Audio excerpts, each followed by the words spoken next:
Next topic है हमारे पास objective of government budget. अब गवर्नमेंट बजट के क्या क्या ऑब्जेक्टिव है, गवर्नमेंट जो बजट है वो क्यों बनाती है, रीएलोकेशन ऑफ रिसोर्सेज। अब रिसोर्सेज का रीएलोकेशन करने के लिए अब जो प्राइवेट सेक्टर है वो तो क्या चाहता है कि हाँ भाई मुझे तो ज्यादा से ज्यादा प्रॉफिट अर्न करते हैं, चाहे वो सोसाइटी के लिए बेनिफिशियल हो, वो बिजनेस से चाहे वो ना हो।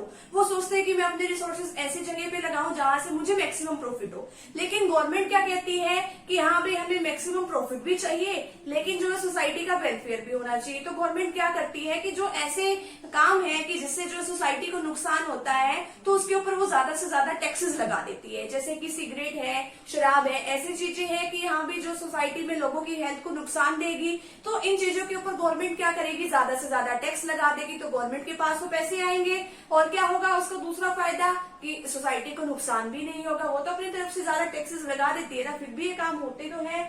लेकिन गवर्नमेंट अपने तरीके से ये दोनों केसेस जो है वो चाहती है कि ऐसी बैलेंस की सिचुएशन आए कि जिससे मैक्सिमम प्रॉफिट भी हो और सोसाइटी का वेलफेयर भी हो। नेक्स्ट है रीडिस्ट्रीब्यूशन ऑफ इनकम। यहाँ पे रीडिस्ट्रीब्यूशन हो इनकम और वेल्थ का। अब किस तरीके से हो कि सभी लोगों के पास जो है सेम इनकम पहुंचनी चाहिए। गवर्नमेंट के बजट में हमें टैक्सेशन और सब्सिडीज के बारे में बताया गया है कि यहाँ भी जो अमीर लोग हैं उनसे ज्यादा टैक्सेस वगैरह ले सकते हैं और जिन लोगों को हेल्प की जरूरत है, जो नए नए सेक्टर्स लगाना चाहते हैं, नई नई इंडस्ट्री सेटअप करना चाहते हैं, उनको सब्सिडीज वगैरह दी जानी चाहिए। नेक्स्ट है इकोनॉमिक स्टेबिलिटी। अब इकोनॉमिक स्टेबिलिटी में क्या है कि यहाँ भी डिमांड और सप्लाई के बेसिस में मार्केट में सारे काम होते हैं ना। अब इतने पावरफुल टूल है।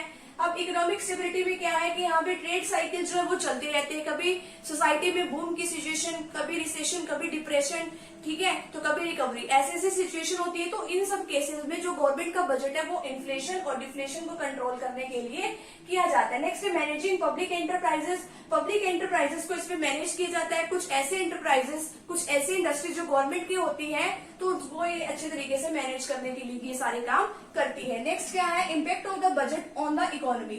अब जो है बजट का क्या इफेक्ट पड़ता है इकोनॉमी के ऊपर। Availability of government services. अब जो गवर्नमेंट है अपनी सर्विसेज अवेलेबल करवाती है, जो ऐसे एक्सपेंडिचर हैं कि यहाँ भी जिससे लोगों को भी रोजगार मिले, ठीक है, तो लोगों के लिए भी काफी अच्छी फैसिलिटीज, हेल्थ की, एजुकेशन की, इस तरीके की फैसिलिटीज अवेलेबल करवाई जाती ताकि सोसाइटी की ओवरऑल क्या हो, डेवलपमेंट हो। नेक्स्ट है एलोकेशन ऑफ रिसोर्सेज। अब अपने रिसोर्सेज को इस तरीके से एलोकेट करना है। अब देखिए इसमें जो है गवर्नमेंट के बजट में हमें टैक्सेशन और सब्सिडीज के बारे में बताया जाता है कि हाँ भी जो टैक्सेस उन लोगों के ऊपर लगाने हैं कि जो सोसाइटी में ऐसे हार्मफुल प्रोडक्ट जो है प्रोड्यूस कर रहे हैं, ज्यादा टैक्सेस लगाना है।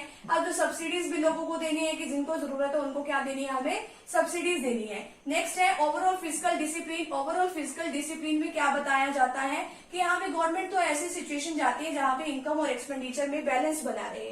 अब गवर्नमेंट जो है वो ज्यादा खर्चा ना करे, ठीक है। अब ओवरऑल फिजिकल डिसिप्लिन का अगर फॉलो नहीं किया गया तो गवर्नमेंट का एक्सपेंडिचर बढ़ जाएगा, तो गवर्नमेंट को हेल्प लेनी पड़ेगी आरबीआई की। अगर आरबीआई की लोन लेगी, अगर आरबीआई से वो मदद लेंगे तो क्या होगा, आरबीआई नई करेंसी इशू करेगा। नई करेंसी इशू करने से क्या होगा, मार्केट में पैसे आएंगे, मार्केट में पैसे आएंगे तो इन्फ्लेशन बढ़ जाएगी। तो इस तरीके से हमें क्या करना चाहिए, ओवरऑल फिजिकल जो है डिसिप्लिन को फॉलो करना चाहिए, ठीक है। तो ये इसके ऑब्जेक्टिव और ये इसके इम्पैक्ट है। तो फटाफट से भी आप इतने का स्क्रीनशॉट ले लीजिए आप।